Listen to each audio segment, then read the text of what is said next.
Just need the agenda. Oh, sorry.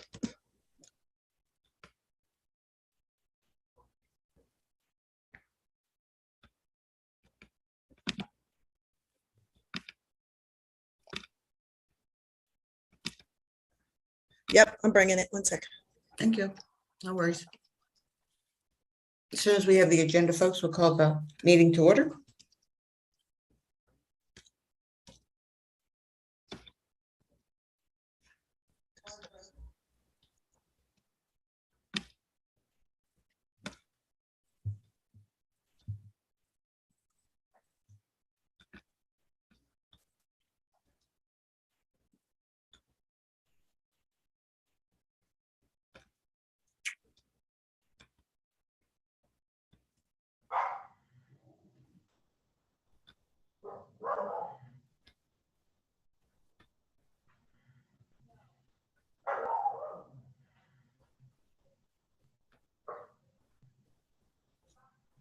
Thank you.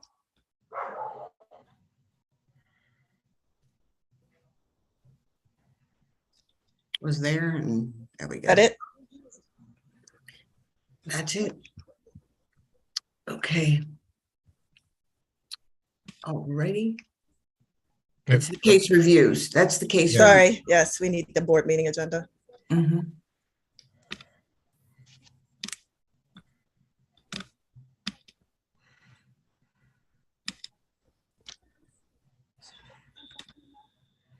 Did it come up?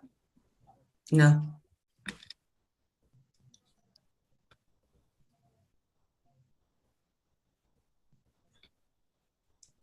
And when you get it, can you minimize it? Yep. In terms of not the whole screen, because I'm trying to monitor this test. There we go. I think. There we go. You said minimize it, right? We got it. We got it.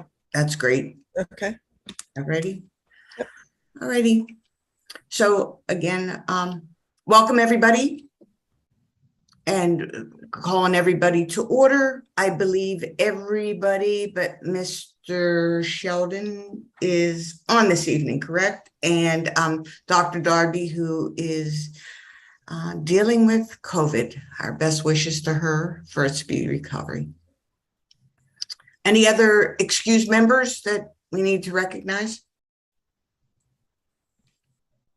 Alrighty.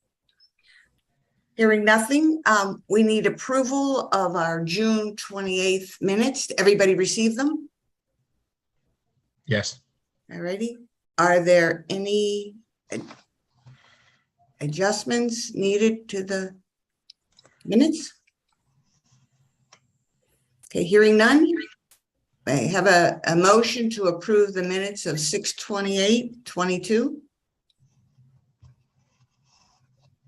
I'll make the motion to approve the minutes. Do I hear a second? I second. Thank you. No, any other additional changes? Hearing none, do we accept these minutes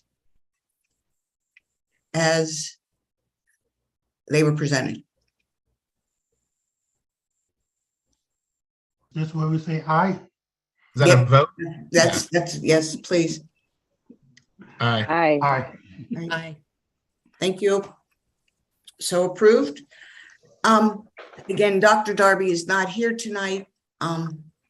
So what we are going to do, because I don't want to, I guess Dr. Darby had these, but again, let me just go over what we're going to do. We're going to outline the proceedings, and we're going to do case reviews. And then anybody, is there anybody on? Can we tell Stephanie if there's anybody? Let's see. Sorry, I have to go to a different view. That's right. Let me just say that if anybody has any remarks, we asked you to put it in the comment section. And at the end, you'll be limited to 3 minutes to speak. The Ozarks are with us. Okay. Thank you. All right. So we'd like to move with reports.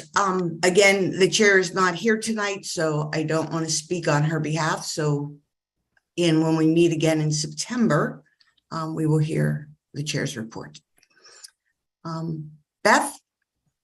You have Thank your, you, Dr. Garcia, and thank you for picking up the gavel for us tonight. COVID is all over the place, so we just encourage everybody to please just be careful, mask up, make sure you're boosted, and make sure you're vaccinated. Our intake thus far for the year is 112. We've had some interesting cases, a couple that just recently came in that I think we're going to jump on right away to assist the people involved because they're scared. They're worried. We don't want people feeling unsafe, especially feeling unsafe from their police. We'll report back in September if anything comes of them, but right now there are 112 complaints registered, which is low for the middle of the year.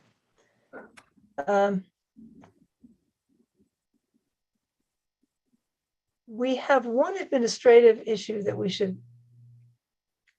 make a determination on, since you have a break coming up for August that you don't meet. And that has to do with our solicitor's contract. And if it's the wish of the members tonight, if you wish to schedule an executive session to discuss that at a later time, we can do that. Or if you wish to have a discussion now and authorize an extension to that contract, whatever is your pleasure. I know it's a bit irregular, and I hate to impose, Mr. Ward, but is there a procedural way we could handle this less awkwardly? what if we went into executive session at the end of this meeting? If everybody could wait and, give us a few minutes after the meeting? Is that a procedural? As an accommodation? process? That makes sense, and I would not participate in that. Right. I would sign off, and then the members of the board can talk freely without either Maya or myself being present. Colleagues, can we all stay about a few minutes afterwards? I can do that. Sure. Okay, thank you. Everybody else, we all right with that? Yes. Okay. It's hard to see these little nods when I'm in the corner, but we're good. Yes. Thank you. Got you. Okay, terrific. Then we will, members will stay and we will have an executive session following this meeting. And we will report back in September. Okay. Next Friday, August the 5th, the board is hosting a quarterly meeting of the Pennsylvania State Law Enforcement Citizen Advisory Commission here in Pittsburgh, convening in City Council chambers at 10 a.m. The link for that meeting, which is a public meeting, will be distributed. I believe it came out today. So within the next day or two, you'll find that in your inbox, and we will post it on our social media. It's a public meeting. The commission is unique across the country. There's no other commission like it in terms of having oversight on law enforcement agencies under the direction of the governor. It's part of the kind of police reform, the systemic police reform that we've seen emerge since the death of George Floyd. It's informative. It's really a great venue to learn about best practices in law enforcement. And I think it's well worth it if you can attend that meeting. It will be on Zoom, and it will also, you can come in person to chambers. Again, we'll post the details of that. There will be a panel discussion that will be informative, I think, and very interesting. It will include Dr. David Harris from Pitt, who's nationally known for his police community research and work, his writings, his books. Dr. Cynthia Young from Penn State State College, who's the vice chair, I think, and maybe she may be the chair of the Citizen Oversight Board that was recently developed in the community of State College, Pennsylvania. Anthony Race, who is the acting director of the Philadelphia Citizens Oversight Commission, our own Dr. Emma Lucas Darby, Tim Stevens, Sergeant Tiffany Klein Costa. I think that might be everyone. There might be one or two I missed, and for that I apologize. But it'll be a good group to hear from them on their view of the state of police reform in the Commonwealth. So those details will be forthcoming to you. Last meeting in June, we spoke a little bit with Mr. Robinson having a particular interest in the secondary employment situation at the Pittsburgh Bureau of Police. The city controller released a fiscal audit of the trust fund that manages the secondary detail finances. And I wanted to just update our members on what the current state of affairs is related to secondary employment for our officers in Pittsburgh, and how we might want to think about the recommendations that we know others have made, including the President's Commission on 21st Century, the Task Force on 21st Century Policing. And if we wanted to follow up with any further inquiry, or if you wanted to hear from someone from the Bureau, we could certainly arrange that for your meeting in September and include it on the public agenda, so anyone who had an interest could also attend that meeting. But the Bureau has been very cooperative in terms of providing their personnel to have discussions with you to further explain a particular topic or situation. So just know that if you wanted to hear from them, we can let us know tonight, and we can make those arrangements for your return in September. So the secondary employment involves our officers being engaged by private parties to provide security services, essentially. They get down. I'm sorry. They have a system called roll call. It was previously known as CYA, Cover Your Assets. CYA was purchased by Roll Call and is now providing the same service under a different name, but the details are pretty much the same. And what that is a automated system for posting secondary detailed jobs that are available, and where officers can log in, they can select a job, commit to that job, and then that information is collected, the number of hours for that job. And then when it's completed, that they've completed that number of hours, and the roll call system captures all that information and provides a report back to the Bureau of Police. The Special Events Planning Office, I believe, is where it goes. Special Events Planning is the office responsible for facilitating the secondary detail project within the Bureau. There is always a concern about using public resources, public assets, to protect private interests and private assets.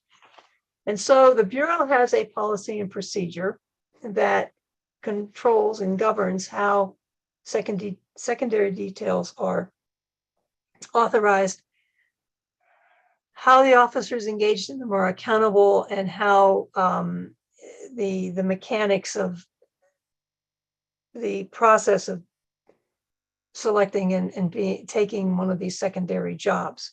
And then, of course, if somebody calls off or the job is canceled, the details around that, how is that handled? The city does protect our officers if they're injured on a job, on a secondary detail. They are protected under their city employment. Secondary employers have to be approved. They have to submit an application to be approved as a secondary employer. Those applications are reviewed by the Bureau through the Special Events Office, and the vendor is either authorized or not authorized. If they are denied authorization to be a secondary employer, then they receive in writing the reasons why. the invoices that are sent to secondary employers are generated through the information collected by roll call and then returned to the Bureau, which reflects the number of hours that each employer is responsible for paying. The invoices are payable within 30 days. The incentive for officers to participate in secondary details, it's a lucrative offer. It's a lucrative accoutrement to their position. The limitations on being eligible are for an officer to participate. They have to have at least, they have to be authorized through the Bureau. And the policy does spell out what that criteria is. So if you have open complaints or you have disciplinary history, chances are good you're not going to be approved right away to participate in secondary details. First year officers are held to activities like traffic management or special events until they have 18 months on the job. 18 months on the job, they are permitted to work a maximum of 16 hours a week. I think that is going back. That's an old number, forgive me. They are now, those numbers have been increased. 21 hours of secondary details a week. And they're not restricted. They can work any detail that's been approved and authorized as a secondary detail. After you've been on the job for 18 months, or you go to 2 years or 3 years and 4 years. Well, 2 years, hold on, let me not make a mistake here. PO3s are limited to 29 hours. PO2s are now 21 hours. And anyone from the PO4 up, which would include a master police officer, sergeants, detectives, lieutenants, they're authorized to work up to 37 additional hours a week in secondary employment.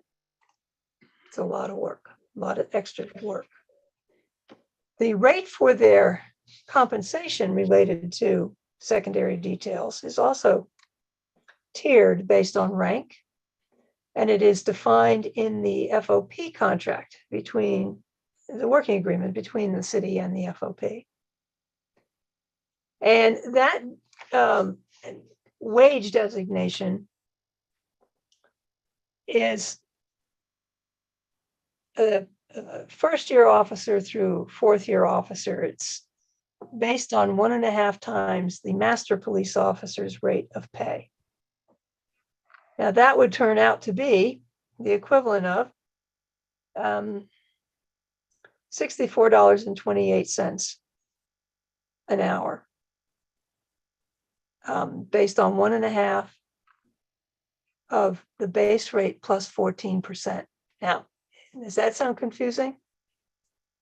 Or is everybody okay with that? You take the base rate plus 14% and then time and a half that. And on top of that, you're going to add the administrative fee of $6.43, something like that. And that's the cost that the employer is responsible for paying. The hourly goes to the officer, the administrative fee of $6 plus a few cents comes back to the city. The maximum number of hours permissible under the policy on a daily basis is 16 hours of work, including the regular shift.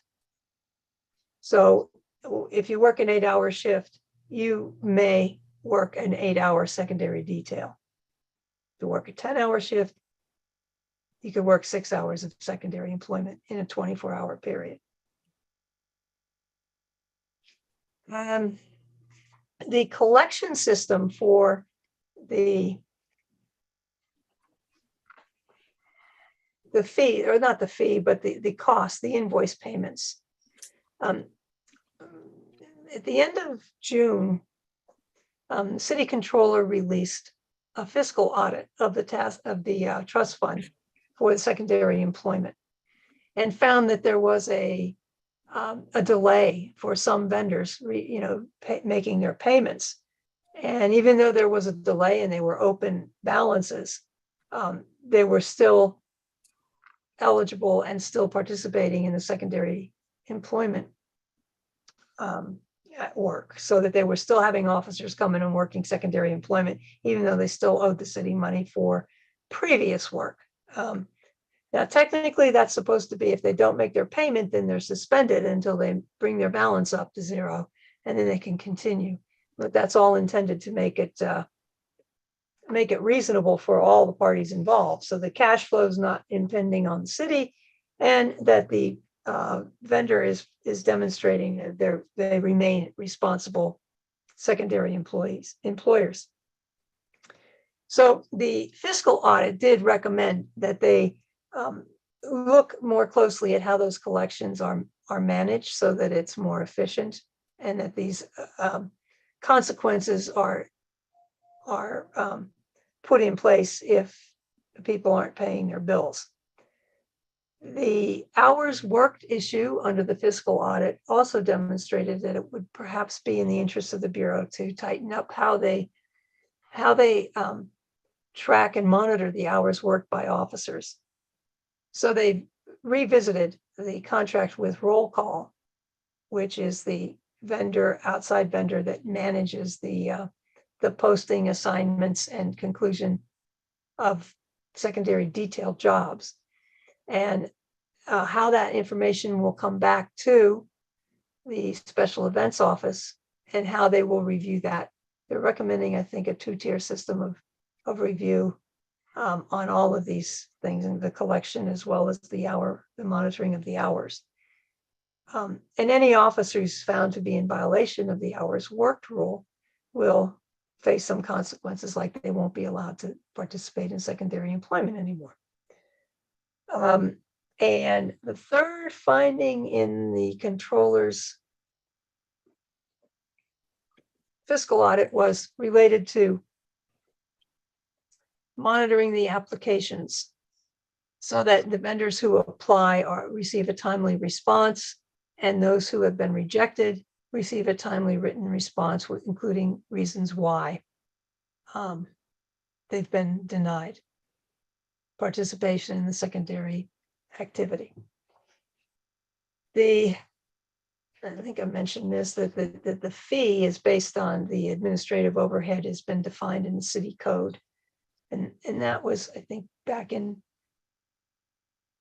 2013 or thereabouts, where they realized that we should be collecting something to offset the cost of compensation, workers' comp, health insurance, all of those kinds of administrative overhead, including the additional cost of staffing related to the special events planning office.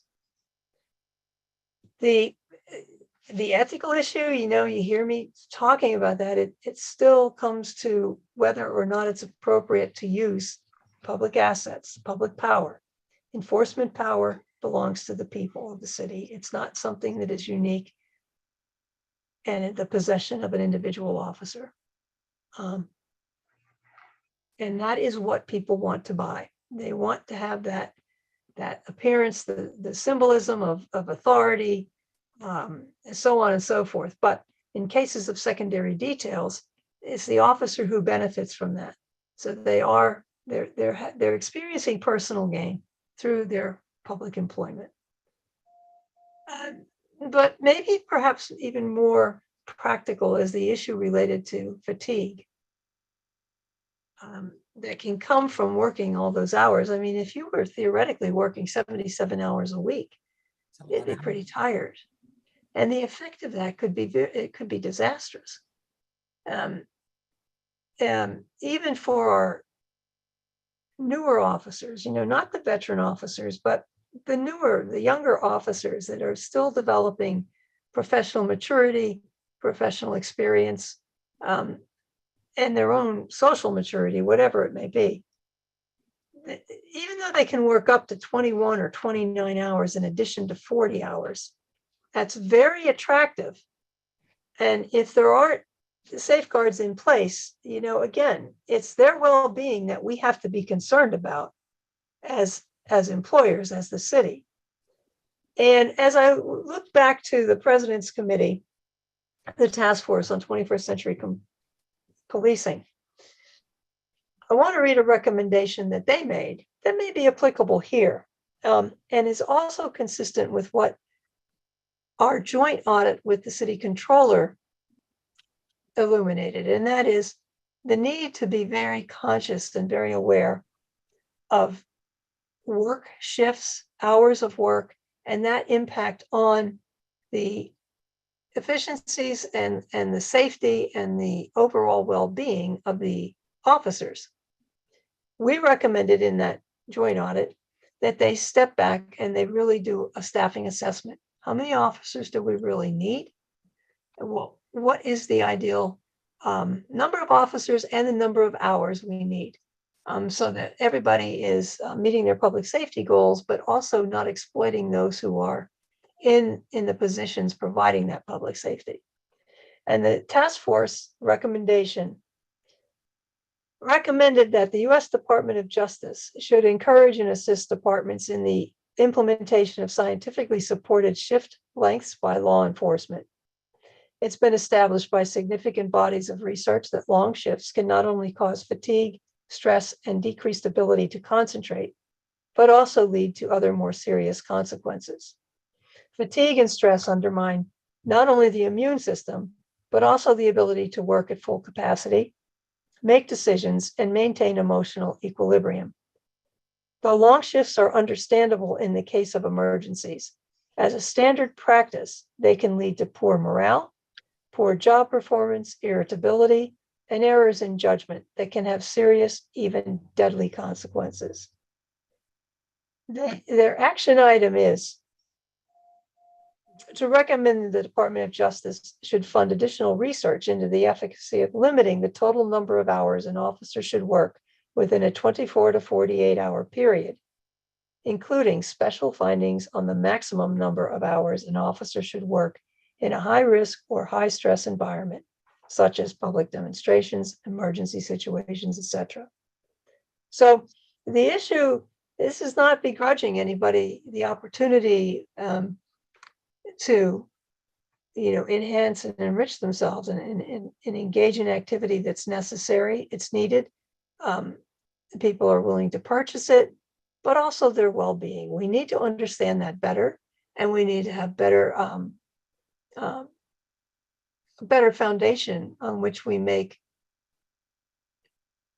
scheduling decisions, and that being the length of time they can work in a 24 to 48 hour period, et cetera, as I just read.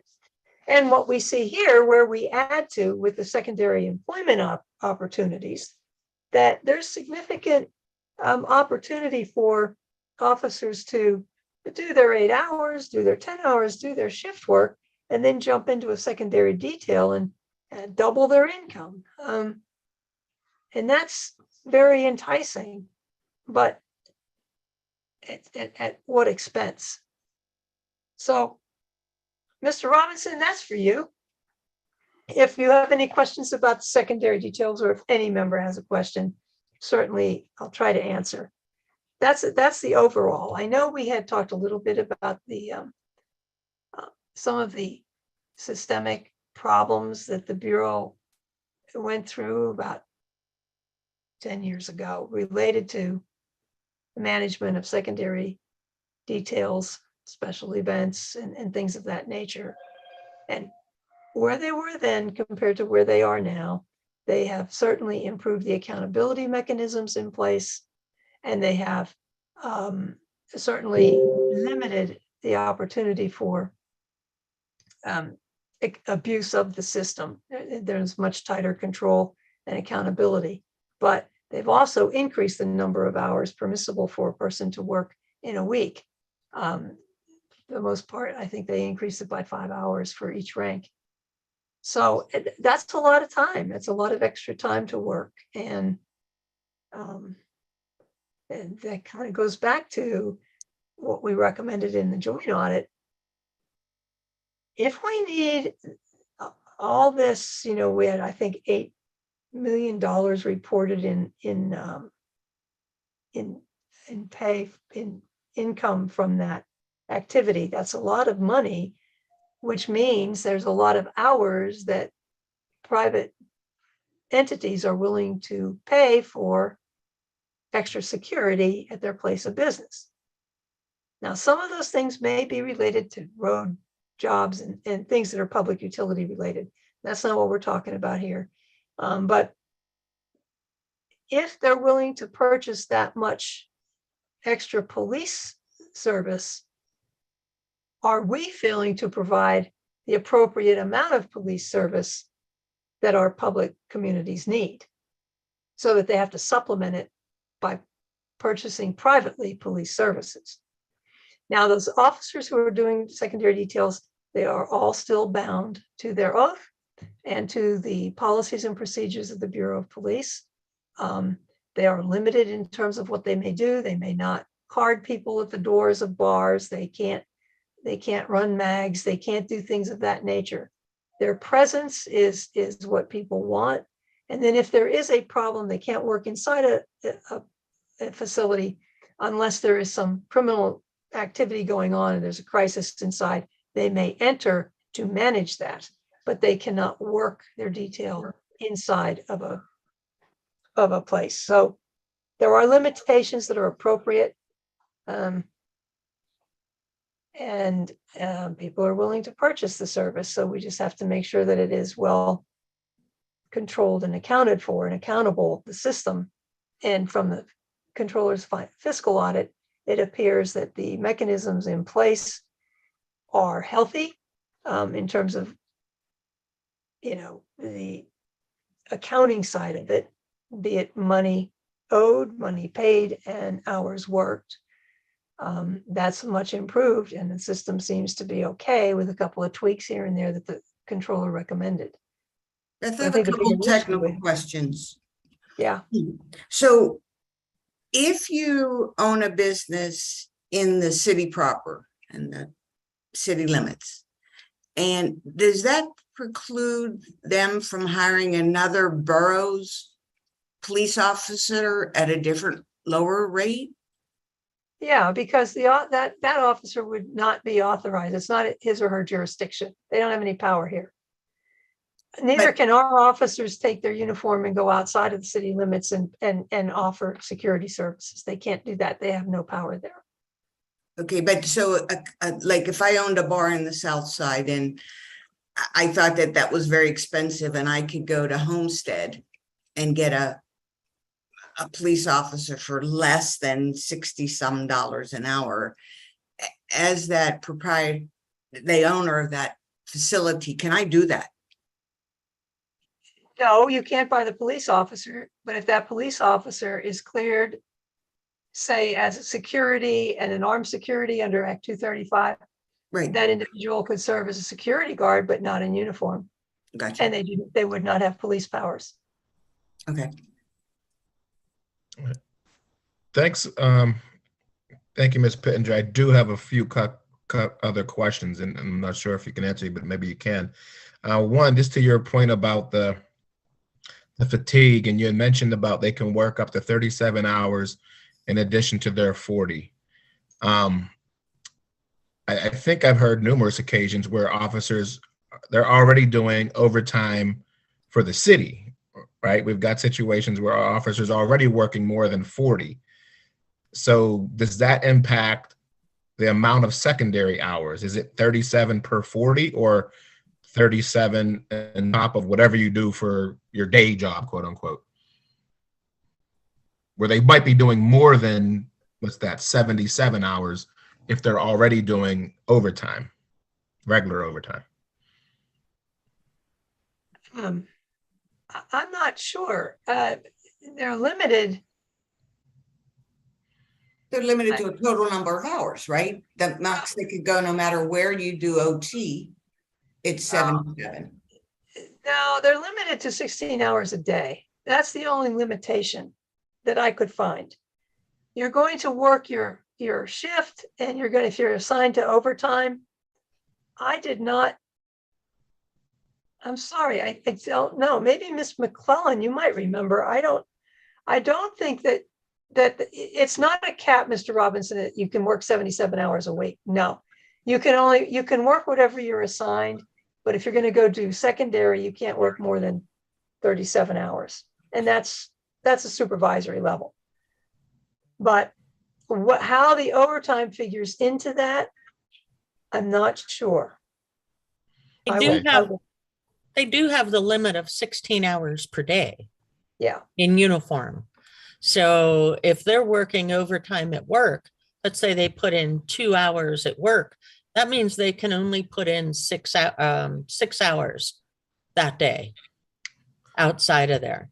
Okay. So if that adds additional hours to the week, which it very well may, but it's depending, like if they work overtime 8 hours on a day off or something, but it's only 16 hours a day.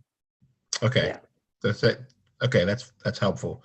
The other question I had was, who's responsible for like supervision of them in that scenario? Like, I know you mentioned the management of the system, but is there supervision of their job performance or whatever performance they're doing when they're serving in that capacity?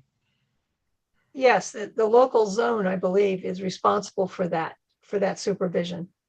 Okay. And if there's an incident that happens, their resource is the zone in which the detail is. All right. And you mentioned about the vendors needing to be approved. Yes. And I don't need all the details on this, but I'm just, are there some, I guess I'm concerned is this service equitable in how it's offered to potential vendors? Their system seems to be. Okay. And the No, other, I did see a report, this is related, but somewhat different. There was a promoter had an event at Point State Park a couple weeks ago, I think the Black Music Festival. And he had stated that he reached out to the Bureau about having, as a public safety, this was, I think, after one of the shootings somewhere in the country, of concern for this public safety with a large number of people somewhere. And I think, as he reported, was they didn't necessarily say they would be offering anything on top of what the norm would be, which I don't know if there was a conversation with him that you would need to purchase this service for that event. But if we have a large gathering of people in the city, it seems odd to put that onus on a vendor, especially for something that was a free event. It's one thing if you go to PPG and it's a paid thing, but this was a free event open to the public. And again, this was the promoters reporting this. I don't know if this is totally accurate, but the idea that they would need to cover for that is, I just see that as somewhat questionable. And I think to your point earlier about this, the ethics of who are we serving in this case? Well, May Point I? State Park is a state park. I'm sorry. Go ahead, Mr. McClellan.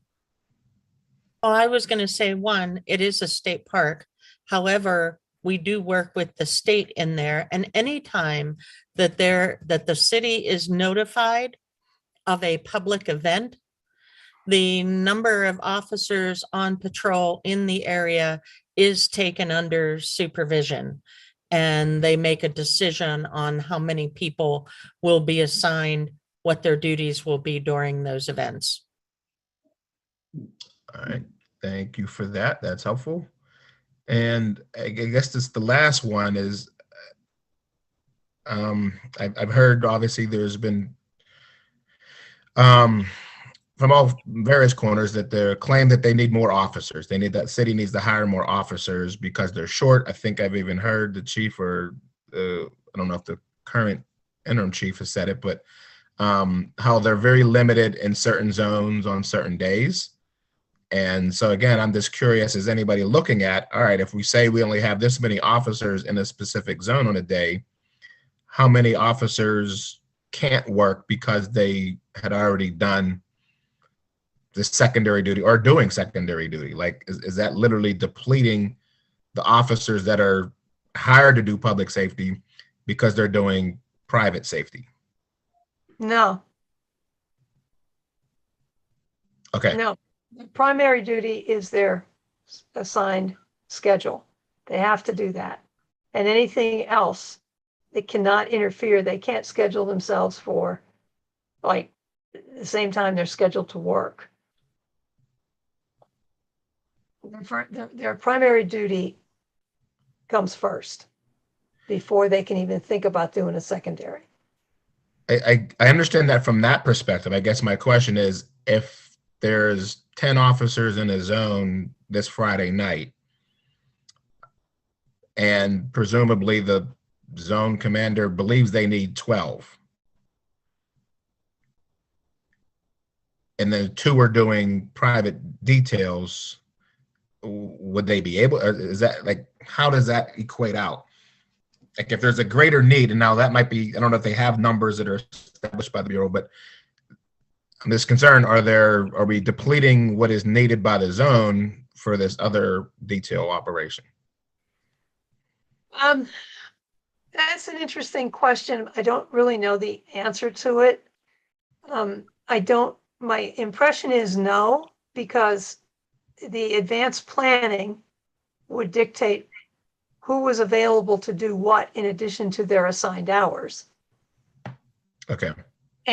But one of the things that we emphasized in that joint audit report was exactly that, to do a staffing analysis. What are the true needs? And then how do we accomplish that? And that would include what data would you evaluate to establish a criteria for a minimum number of officers on the job at any particular time? And that would be by zone. But here's the other thing. When they're scheduling, and I still don't understand how they do this, but it seems that they do not take into consideration leave time, be it sick or vacation. And then you always have perhaps the next time, like a administrative leave or compensation, workers' comp leave, that somebody's going to be out extended period of time. But they don't take the number of officers and come up with a full-time equivalency need so that they would have enough officers assigned to that duty location to cover even when there are officers off, so that those holes don't just sit there as a hole and you can't fill it, because they don't look at it as having a minimum manpower standard that would allow shift coverage as necessary in a particular zone. But that, again, that is the emphasis of that recommendation we made in that audit, that they really have to do a staff analysis and make a determination of what is our minimum need and what do we have. Because once you have the minimum, then you got to add on to that to know that you're going to be covered when somebody calls off. You're not going to, it's not going to fall apart where you have one person show up for roll call, which is not unusual to hear that around here in the city. So until they do that, and the Bureau accepted that, the Bureau was responsive in the affirmative that they intend to do that staffing analysis. And then they're going to have to evaluate how they establish the scheduling. And then are they covering for when people will be off, that you're not losing the police coverage that you need. But they've been against the minimum manpower for a long time. And the other is the minimum response time. We'll have to analyze what is the average response time to a 911 call in the various zones. And is that hampered by the manpower? And I say that generically, but the personnel time, the people that are on duty, is it adequate to cover the 911 calls without it being a crisis where the officers are running from one to another call, and the in-between stuff that makes a difference in community trust doesn't happen because they don't have time to make it happen. So they have a lot of work to do in terms of evaluating the personnel, the number of officers, the number of hours needed, and how they're going to fulfill it. Thank you. Thank you for this last month and this month and that audit that was recommended. When was that recommendation made? It was released on May 26th. Okay, so it's And relatively which one? I'm sorry, Mr. Robinson, It- the fiscal audit or the performance audit? the staffing audit. That report was the one we did with the controller, May 26th, I believe it was released. That's right. Stephanie, we can send that link out to everybody again. Yes, the link to the audit. Yes, and could we include not just the joint audit that we did, performance audit, but also the controller's fiscal audit that was just released within Yes, the last week or so? I'll send it this evening to everyone. Terrific, thank you. You're welcome. Alrighty. Beth, any more on your report? No, actually, unless you have questions about anything else, that does it for me tonight. Thank you. Colleagues, any other questions of Ms. Pittenger? Thank you. Next agenda item is unfinished business, and I think the unfinished business was our discussion of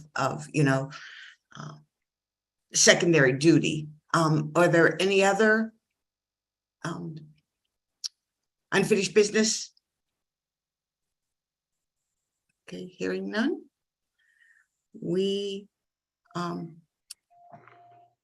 Is there any new business other than we're going to hang on after this meeting to have an executive meeting? Hearing no other new business or unfinished, we will go to our case review. And if you could pull that up, thank you very much. Okay, now we have to go big, I think. Thank you. Alrighty, so case number 0722, case number 063-22 are for requests. I'm sorry, a 30-day extension. Do I have a motion for a 30-day extension for these two cases? I'll move. Thank you. Second? Second. Second. Any discussion?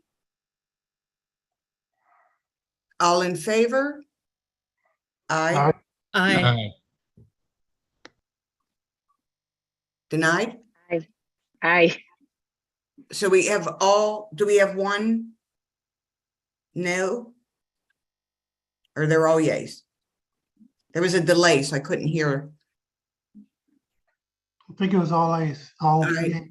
Thank you. All yays. Already.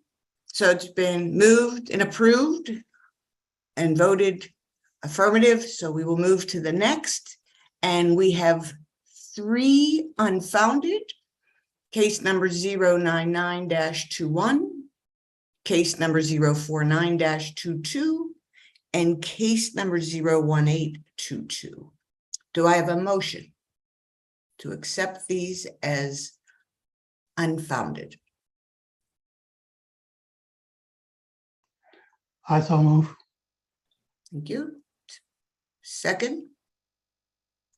Ms. McCollum, second. All in favor? Aye. Aye.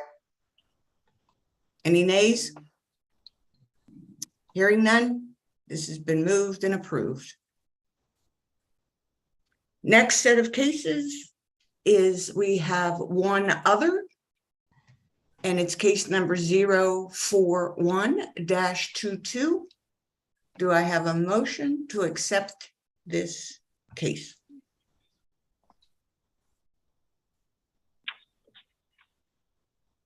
I move. Second? Second. Thanks, Ellen. Excuse me, Dr. Gershio, before you vote on this, Yes? if I may.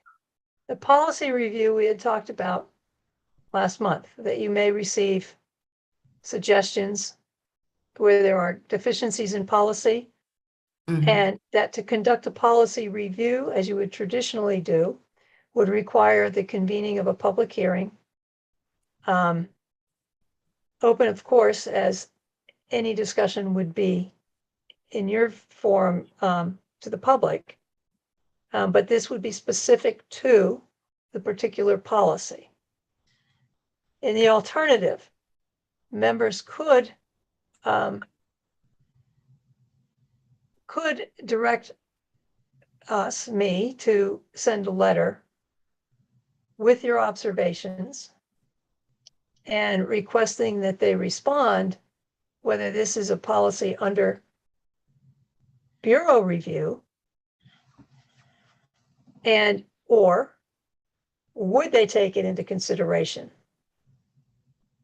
And then we get a response to that. You could then determine whether or not you wanted to proceed to a public hearing related to a policy review. Basically asking them for more information and would they consider the deficiency that we identified in this review, in this investigation as a reason to review their policy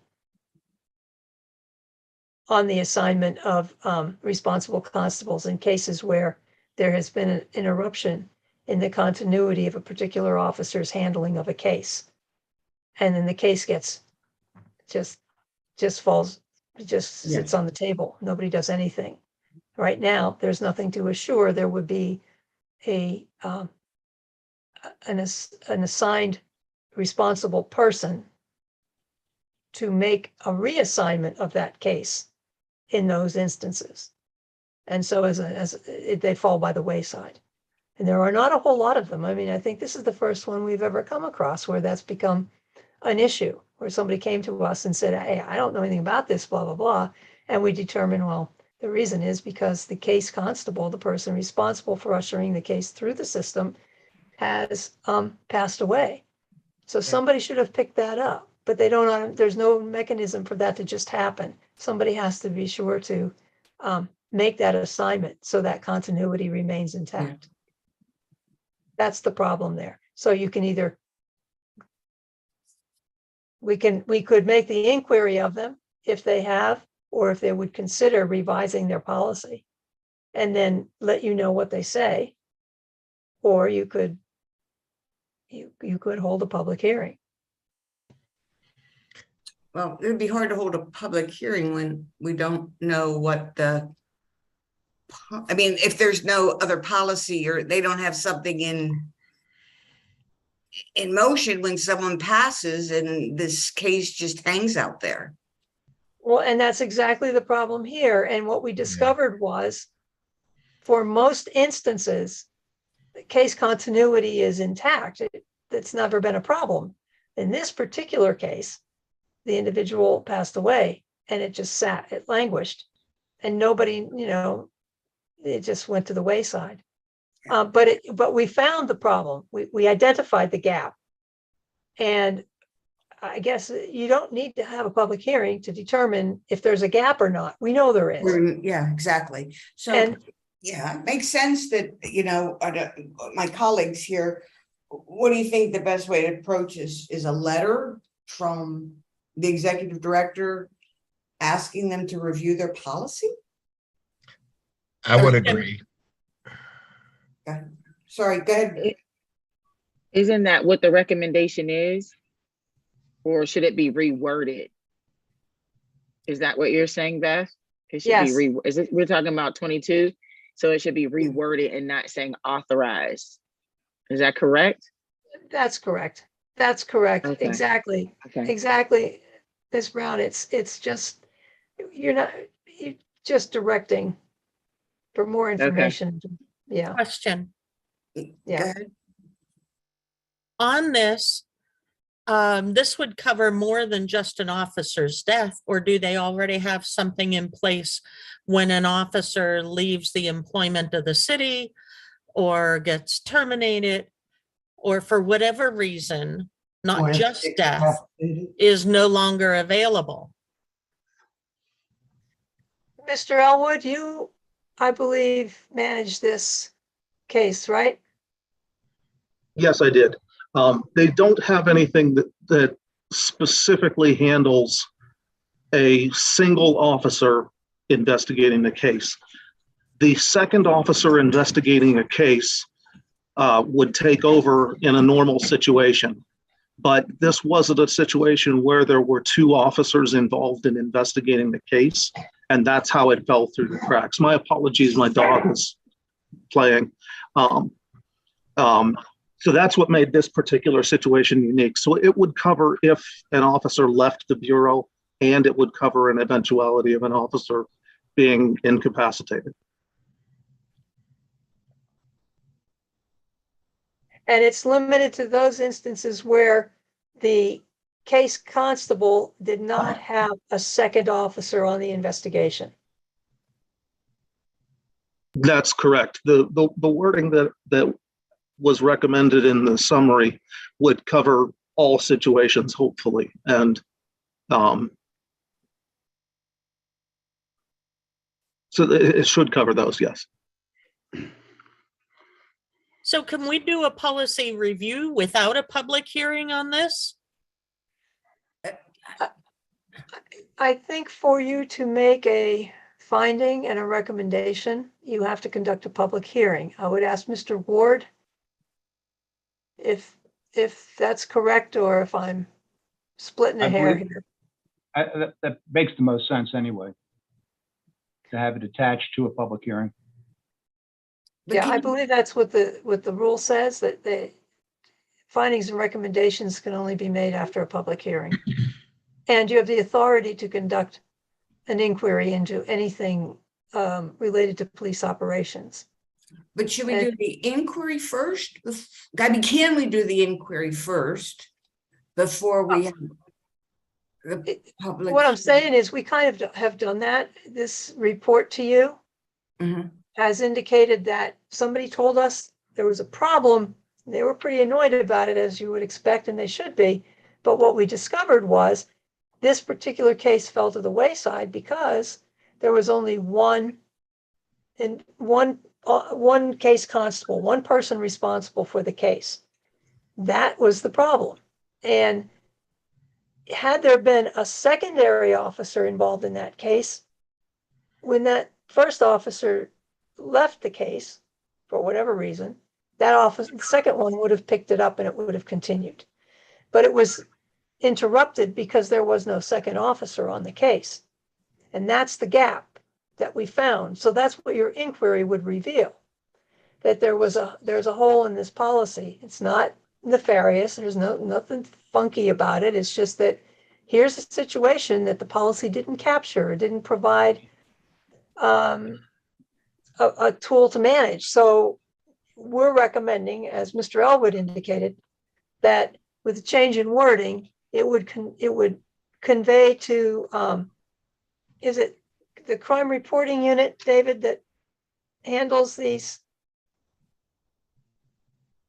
The crime reporting unit is responsible for assigning the responsible constable in the paperwork. However, it's just stated in Bureau policy that the responsible constable is always the initial investigating officer. Whichever officer responded to the call first becomes the investigating officer and the officer that fills out the reports. Therefore, he becomes or she becomes the responsible constable. Excuse me, I'm just looking over, I think these are your notes then, Mr. Elwood, about, says something about the responsibility of the shift supervisor to assign a second officer where there is no second officer involved. Is that a policy, or where did that, if there was no policy, can you explain that part of what was in the report? under the recommendation section in the report, there's a policy recommendation that we have put together. That is not currently Bureau policy. That's what we were sending to you to look over and make a determination on. Okay, I'm reading them now. Okay. So you already did all of the work of making the actual recommendation to fix the hole that is present. Now we need to decide what to do with your recommendation. Correct. That's We correct. can review the policy without a public hearing, but we could have Ms. Pittenger inquire about, I guess they haven't seen this then yet either then, right? Right. Right. Oh, But- haven't we sent recommendations in the past without a public hearing? Yes, they're absent a finding. They have been essentially courtesy suggestions subsequent to observations made in the course of an investigation. Okay, well, Rather why than can't, taking- I'm sorry, go ahead.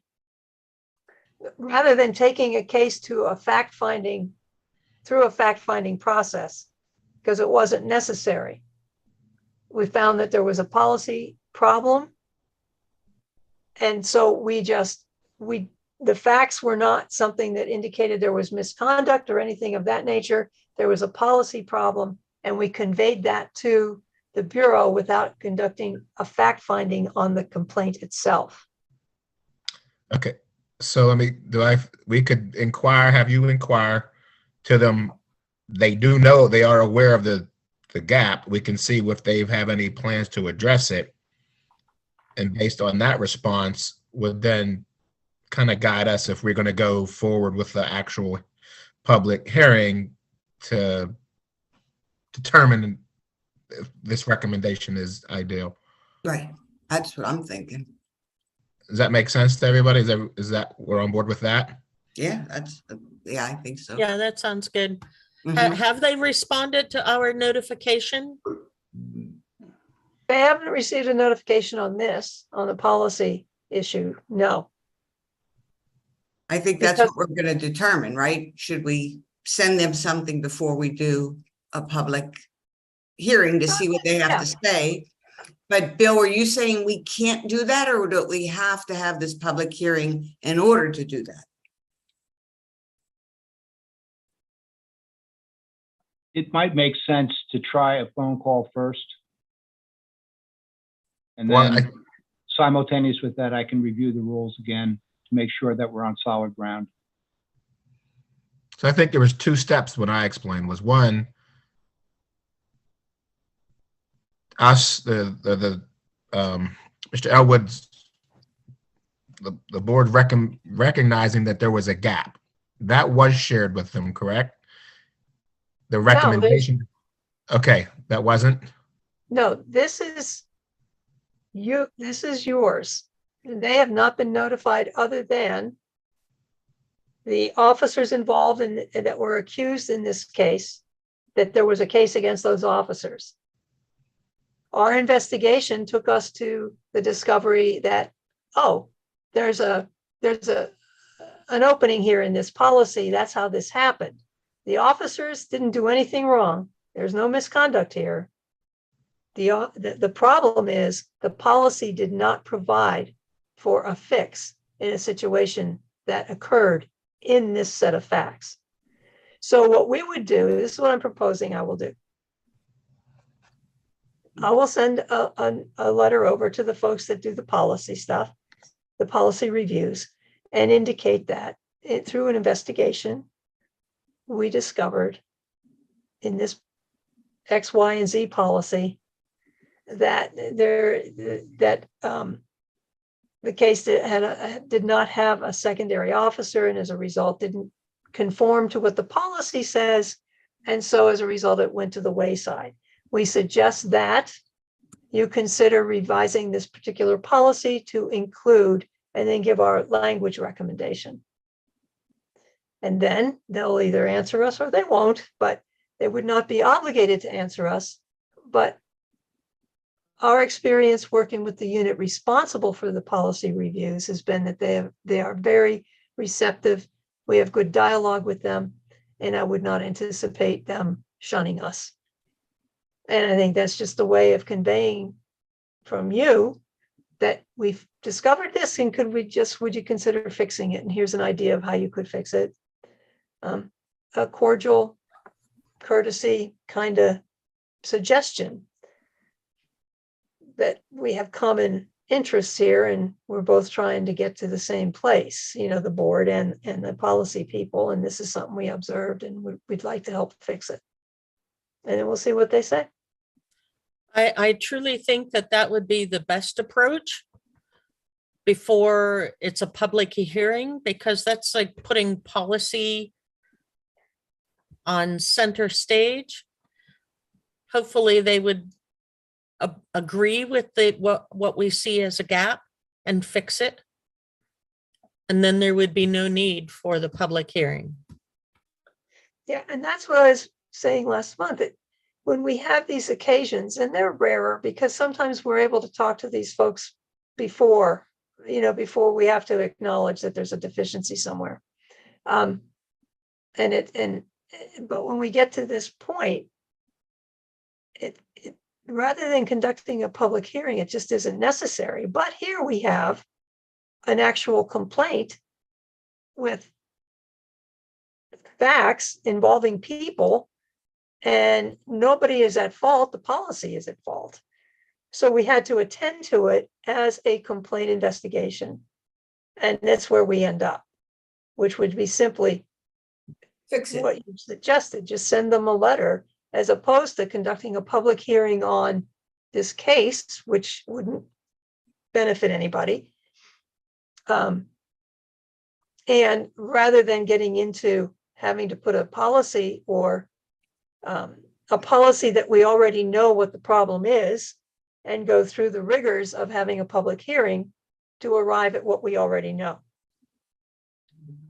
I think that would be most prudent. I think so. As long as we can do that by the statute of our limitations, why not? I mean, as long as Mr. Ward doesn't see that we're breaching anything. Oh, there were two paths that were described. It's sort of like taking either the Fort Pitt Tunnel or the Liberty Tubes to get to downtown. You could attach it to the sworn complaint and go through a public hearing, which would normally be a way that recommendation could be made. Or you could try the different approach, which would be to at least explore preliminarily whether there's a willingness to address the gap in the policy. That might be satisfactory for the complaint to be thereafter withdrawn. Okay. So keep in mind, you do have a motion on the floor, but you might need a friendly amendment to the recommendation. All right, so we have a motion, we have a second. Do we want to amend this to say that we wish our executive director to reach out to the borough, point out what our findings, and ask them to look at their policies? Give them a certain period of time to respond with that they received it? We could do that. I think out of courtesy, they would be prompt, though. I mean, that's been our experience with them. Again, this becomes a challenge to us procedurally simply because it's embedded in an actual complaint. You know, if we found this some other way, we'd pick up the phone and talk to them about it. Right. But this came about because of a complaint, and you're the ones that have the authority to deal with the complaint and any kind of a terminal disposition to it.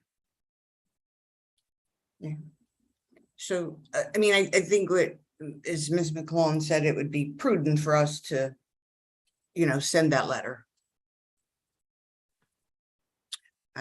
With that amendment, can we have a vote? I vote to amend this recommendation to contact via letter the department first and see if they're willing to adjust the policy to fill that gap. Thank you. So do I have a second on the amendment? A second. Thank you. All in favor by aye? Aye. Aye. Opposed? Aye. Ayes have it. Moving on to case number 0. Oh, thank you for that, everybody. On case 039-22. Well, it's a recommendation that we suspend this case. Do I have a motion? I'll move to suspend. Thank you. Second? Second. Thank you. All in favor? Aye. Aye. Opposed? Aye. Ayes have it. Thank you very much. And that ends our case review for this evening, I believe. Wait a minute, let me just sure. Nope. Sorry about that. We have 14 for continued suspensions. And that's case number 035-22. Case number 001-22 ED, 17721, 165-21, 160-21 ED, 148-21, 138-21, 252-20, 112-20, 217-19, 190-19, 029-19, 016-19, and finally 87-18 ED. Do I have a motion to suspend these cases? And Ms. McClellan makes the motion. Do I hear a second? Second. Kiki seconds it. All in favor? Aye. Aye. Opposed? The ayes have it. Now, I believe that concludes our review of cases this evening. So, next is our hearing from the public. Dr. Gershio, may I interrupt, please? And would you recognize me out of order here, please? You're out of order. No, I'm only I kidding. am. I neglected to update members earlier. The Pennsylvania Law Enforcement Accreditation Commission met today. You'll recall the City of Pittsburgh Bureau of Police stood to lose their accreditation due to the traffic stop legislation that was adopted and codified in the city. And that legislation prohibited officers from making certain stops. And I think there were 8 specific stops that were now barred from making without a secondary violation being present. The Chiefs of Police Accreditation Commission took exception to that, indicating that it would cause the officers to violate their oath if they saw something and were prohibited from taking the appropriate enforcement action. So that we were notified, the city was notified in April of this pending revocation unless something could resolve the problem. And the date was set for today for it to be considered by the commission. They're at their annual meeting in the Poconos somewhere. And the city of Philadelphia was similarly cited by the commission, and their revocation was on tap as well for today. I understand that Philadelphia, the chief, the commissioner, and some other, maybe the solicitor from Philly, I don't know, but there were City of Philadelphia officials present at the meeting, and they have preserve their accreditation. The commission voted to keep it in place. The Pittsburgh situation is unknown at this time. I haven't been able to find out what happened to the Pittsburgh accreditation, whether it was revoked or not. But my understanding is there was no one there from the city of Pittsburgh to engage with the commission. So we'll let you know about that as soon as we know, but it is a pretty significant event. You know, there are ways that we could fix that in the language of the ordinance, but it may be too late. I don't know. Well, we will let you know. I just wanted to bring you up to date that the status of the Pittsburgh accreditation is unknown to me right now, but it's been determined. It's either, we don't know. And City of Philadelphia, they have kept their accreditation subsequent to having discussion with the accreditation committee at the Chiefs of Police Association meeting today.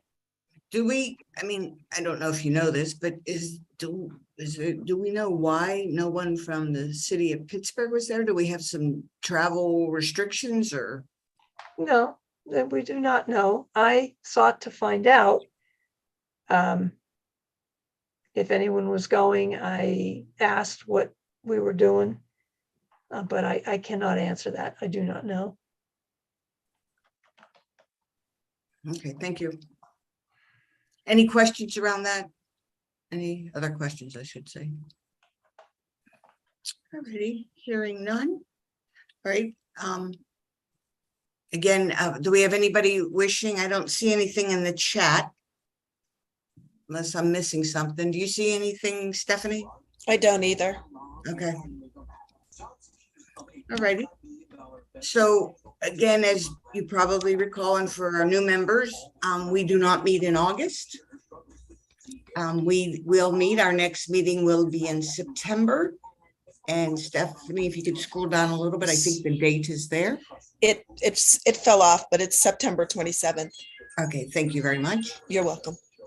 And again, we will be meeting by Zoom. We have still people out with COVID, and I guess we don't want to infect others, so we're going to remain cautious here. So hearing no other information, do I have a motion to end or adjourn this meeting? I so move. Good. Elwin, seconded by?